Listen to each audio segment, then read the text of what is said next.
આ પૂતના એ અવિદ્યા છે, અને જે અવિદ્યા હોય એનું મોઢું જોવાય નહીં, એટલે લાલાએ આંખો બંધ કરી. વળી પાછી આ કેવી છે? બાલ ઘાતીની, એટલે પૂતાન. જો પહેલો અર્થ સાંભળજો, પૂતમ ના, જે પવિત્ર નથી એવી, એટલે અપવિત્ર છે. એટલે હવે બીજો અર્થ, પૂતાન અપી નયતી.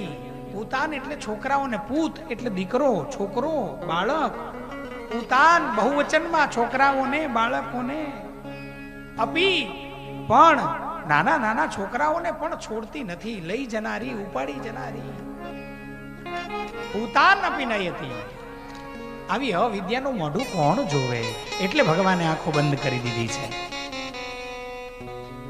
લાલો મારો પારણિયામાં ક્યારે પોડી જાય, પોડી ગયો છે, આંખો બંધ કરી દીધી છે, અને ઘોડિયું હલતું નથી, લાલોય હલતો નથી. પૂતના ધીરે ધીરે ધીરે નજીક આવી રહી છે. શાસ્ત્રકારો કહે છે, સુખદેવજી મહારાજ પરીક્ષિત રાજાને કહે છે,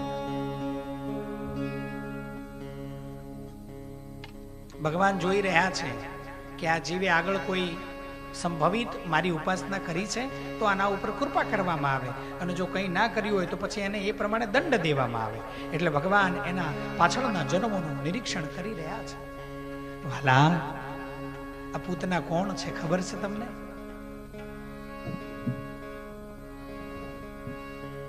યાદ કરાવું તમને? બધાને ખબર છે? હા, આ પૂતના બીજી કોઈ નહીં પણ બકાસુરની આ જન્મે, આગળના જન્મમાં આ પૂતના બલિ રાજાની પત્ની વિંધ્યાવળી પોતાના હૈયામાં ઝેર ભરીને આવી છે. ઘણા આવા હોય હો.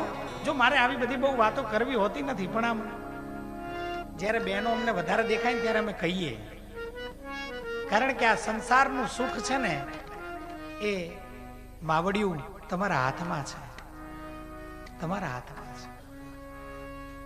પુરુષ ગમે એટલો પાવરદો હોય, ભલે આમ મૂછું ના આંકડા ઠરતા હોય,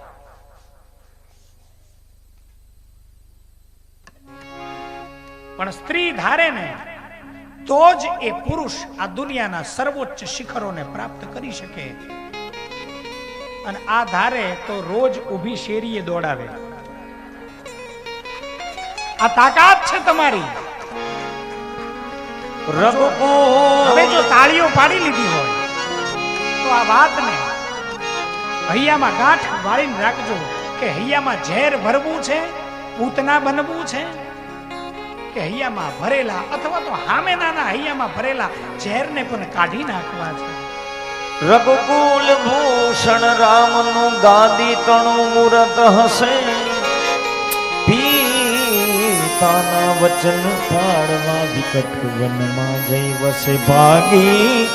સુખો વૈભવ તણા સીતા ગયા સંગાથમાં, અમ દેશની આર્ય રમણી અમર છે ઇતિહાસ.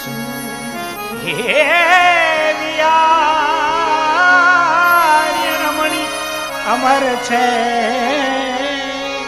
ઇતિહાસમાં. અમ દેશની આર્ય રમણી અમર છે ઇતિહાસમાં. આપણે ઇતિહાસને અમર નથી કરવાનો, અને કદાચ થાય ના થાય એનાથી કઈ ફેર પડતો નથી,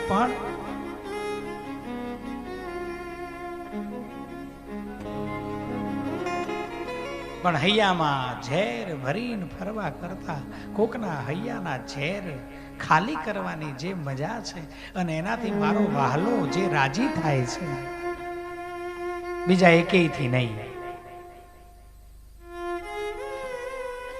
પોતાની સમજણને થોડી વધારવાની,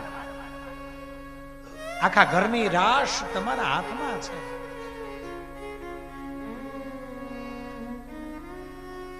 એ રાશ જે બાજુથી ઢીલી પડે ને એ બાજુ ગાડું વળે, એટલે તમારા હાથમાં છે.